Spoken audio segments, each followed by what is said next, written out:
My earliest recollection is of being taken as a child by my parents to see Brood Voile, the wisest man in Tormance. He dwelt in the great Wombflash forest, several days' journey from our home. On the way, we passed the sinking sea. Across the waters lay Swaylone's Island. My father said it was dangerous to go there. Many had tried, but none ever returned alive. Now we found Broodvoil in a miry pit in the forest. He was a big, gnarled, rugged, wrinkled, sturdy old man who saw and heard everything. He said, to lie is to sleep, to sit is to dream, to stand is to think. What does that mean? Well, I honestly don't know, but it seemed important at the time. All right. It was then that I realized why we had made this journey. I was still without sex, and my parents were worried about this. Broodvoil said to them, every man and woman is a murderer. We subdue our inner sibling to define who we are. In this child, the struggle still continues. The battle is not yet won. Then he turned to me and said, direct your will to the scene of combat.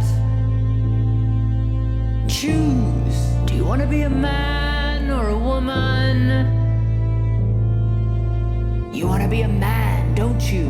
My father said. Then I would be slaying your daughter.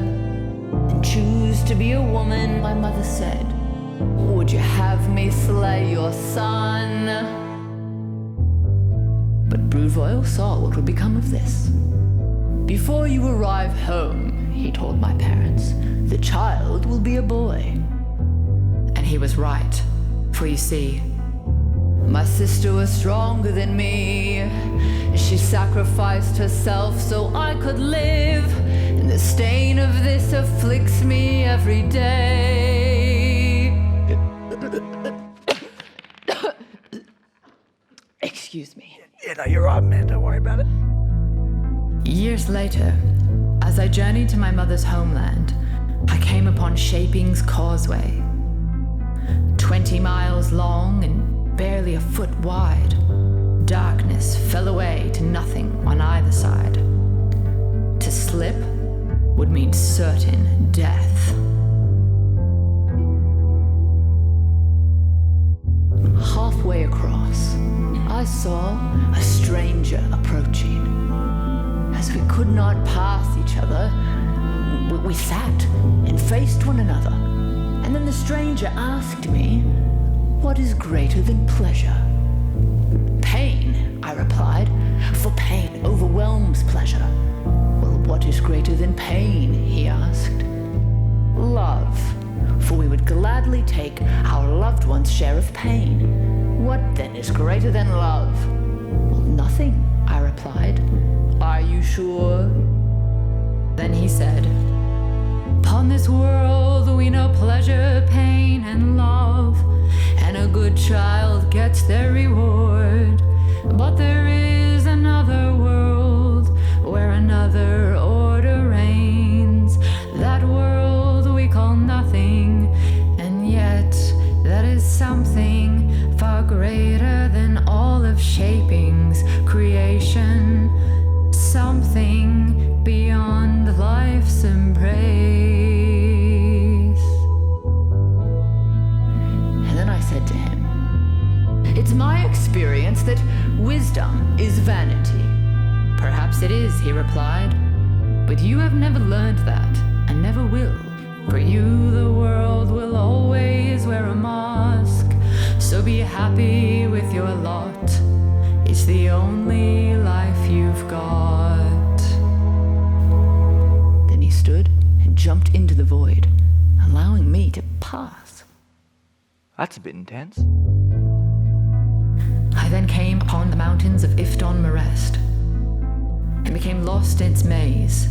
I wandered its halls for several weeks, until I came upon the grim sight of a man in torment, suspended above a treacherous cliff by some invisible force.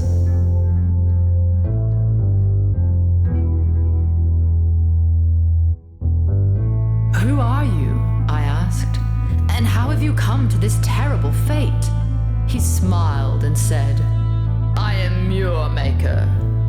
My brother and I fell out over a woman, so he holds me here through strength of will, suspended by his pleasure.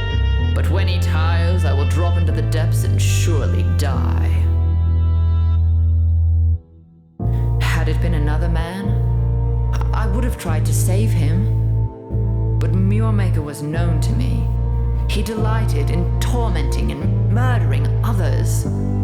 So I left him there and did not pause again that day, till I was many miles away.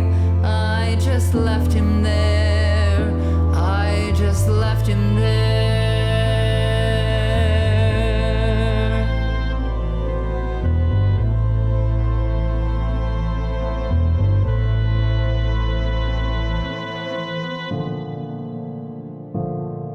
Not long after that, I met Joywind, and we settled here.